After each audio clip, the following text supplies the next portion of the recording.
Check out this beautiful October morning. There's so much fog out here.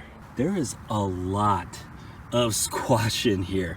Guten gardening, everybody. I'm out here in the community garden right now. It's a beautiful morning, lots of fog everywhere. And I can tell you, we've had a couple of nights that were really cold to the point where there was some frost away from our house, but we didn't really get hit with it. For example, our sweet potatoes still look great.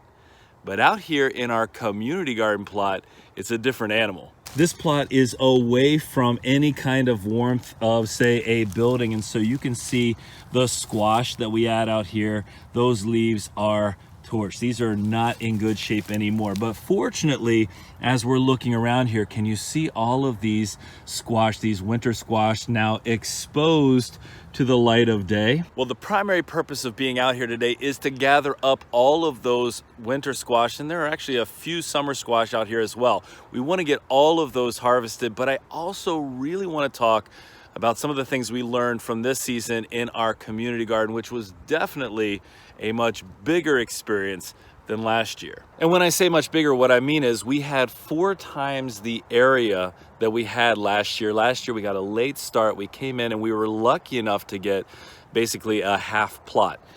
Well, we have 2 full plots this year, which gave us so much more space than we had before, and we got pretty much an on-time start gardening out here. And so we were able to do a lot more. So I really want to talk about some of what we've learned, but the primary thing, and I think you can actually see it in action right here, the primary thing we learned about gardening out here is that the weeds are absolutely insane. And I can go by other people's plots. For example, this one right behind me. This plot is mostly cleared out because they've taken everything except I see a little bit of lettuce right back here in the back and what looks like one remaining pepper plant. But look at the weeds and how they're covering this area. And really, even as people are about to take their gardens down, you're seeing the weeds just a really prolific part of this garden. And I'm walking over to get a wheelbarrow right now because I got all this squash that I got to carry out of here. But if you think about it, it kind of makes sense. I mean, this area was at one time just a field, and I can show you through the fog some of the areas around here as well, and you can see the exact same thing. This is all a field that's been converted into a really nice and lush garden space. But because we're wide open, the wind is always going to be spreading the seeds around, and that's what we're going to have to expect. You're in my wheelbarrow now. And since unlike at home, we don't have the ability to get out here every day, make sure that we're actually taking care of everything every day out here to weed, this is what can become of our garden. So one thing we learned is next year we're going to have to lay down some weed mat, or, and this is one of the really cool benefits of being a part of a community garden, they oftentimes provide things like this hay that we could lay over to try to prevent the weeds from forming in the first place. I'm going to use our sweet potatoes as an example because I think they struggle quite a bit. I came out here, I would weed them, but then a couple days later they're out here once again competing for nutrients against a ton of weeds. Let's see if I can harvest and talk at the same time. Here's that Canada crookneck squash, our absolute favorite from last season. Well, one of the other things we certainly learned from this experience is that it is definitely best to grow crops that don't require a ton of attention. Take a look at this. This is one of our zucchinis. This was a fall planted summer squash. We just planted this about a month and a half ago. That is a beast right there. That's going to be really tasty. I don't mind these bigger zucchinis because we do some zoodling with it. We also cook it up really nicely with other vegetables. Take a look at this.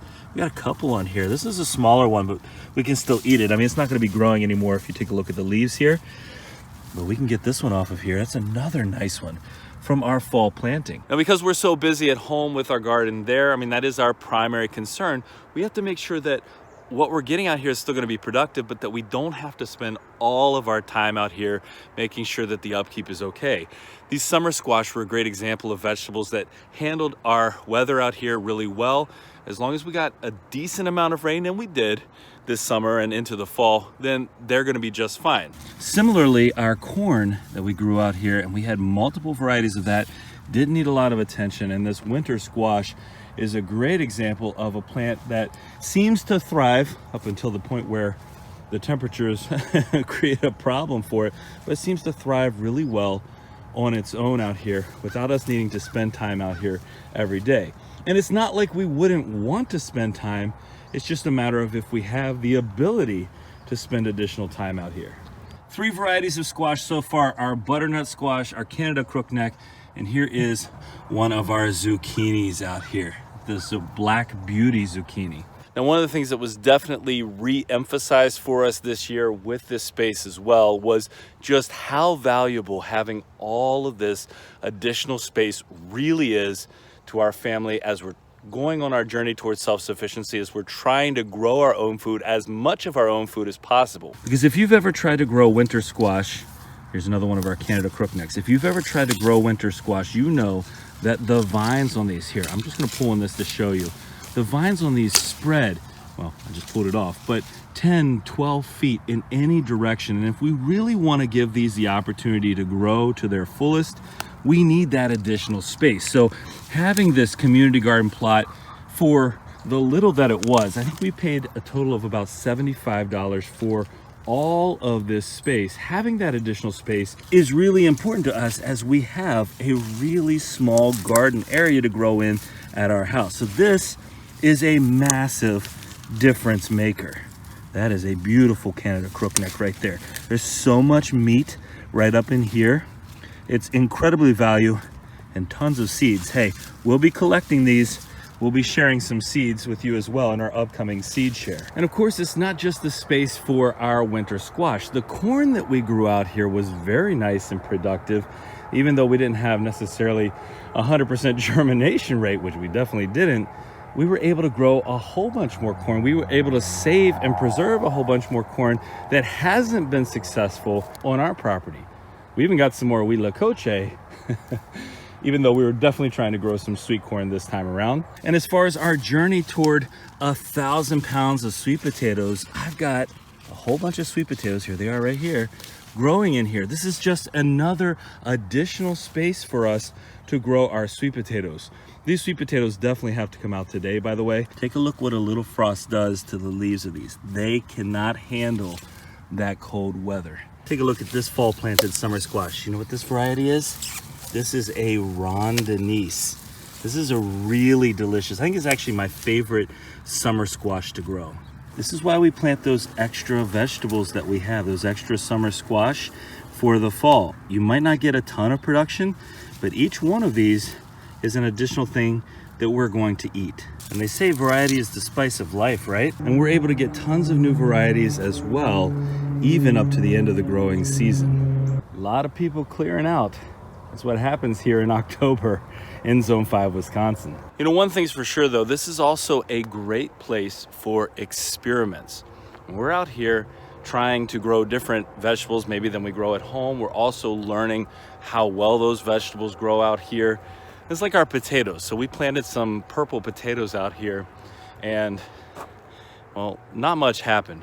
And I think the reason behind that is there are pests out here that we just don't have at home. So part of what we learned in this season of growing in our community garden is that you can't necessarily expect the same kind of production. Now that doesn't mean that everything grows worse out here. In fact, some things like, again, our corn actually grew better than it's been growing at our place, because we typically have been just getting some huila coche, which, delicious, is not what we're trying to get. So a place like this that is a different environment, yes, same growing zone, but different soil, different pests, this is a great place to experiment and see what's gonna grow perhaps better here than might grow at home. All right, take a look at this.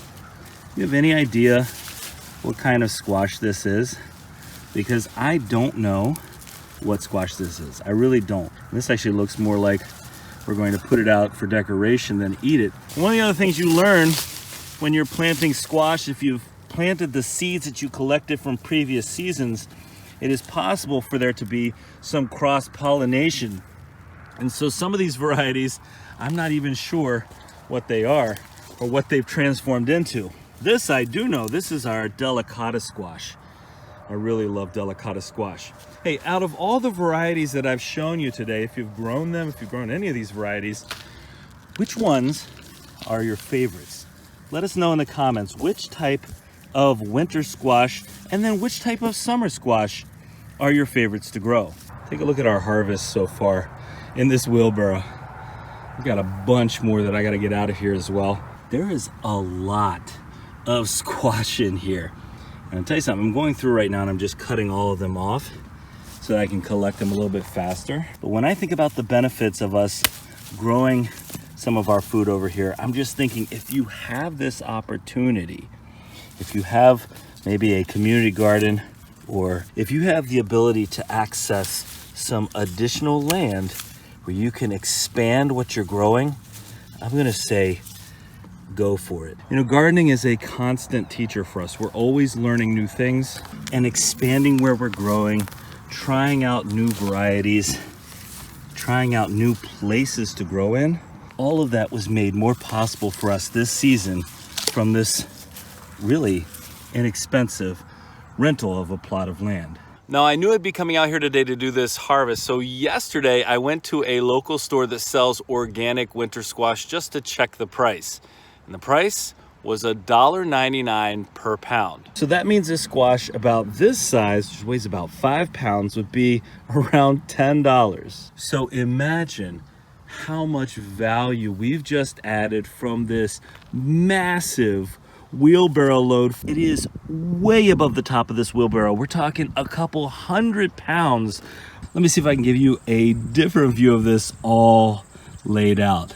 I think that's even more impressive when you can see all of these beautiful squash. Different varieties of winter squash, our delicatas, some of our summer squash in here.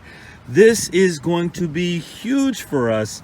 And you know, these last, not the summer squash, but these winter squash, when there are no cracks or anything in them, they last for months. We just ate some of the last of our winter squash. Wow, that is reason enough right there to have a community garden plot. And you know, that's not the only reason we have this plot. Yes, we've harvested corn out of here already. I've got a bunch, I hope, of sweet potatoes to harvest out of here. We'll see how that goes. One thing we can't control is the weather. And we also can't control the fact that they're gonna close the community garden here in about 2 weeks. So this is the time for us to get out here, get all of this harvested in, and really enjoy the benefits of growing in a community garden plot. Well, folks, I hope you really enjoyed today's video. I gotta get these home. Super excited to show the family what we got out of this garden plot. If you did enjoy today's video, don't forget to give us a like, leave us a comment, remember to share and subscribe, and most importantly, remember, when you're with us, you are good to grow.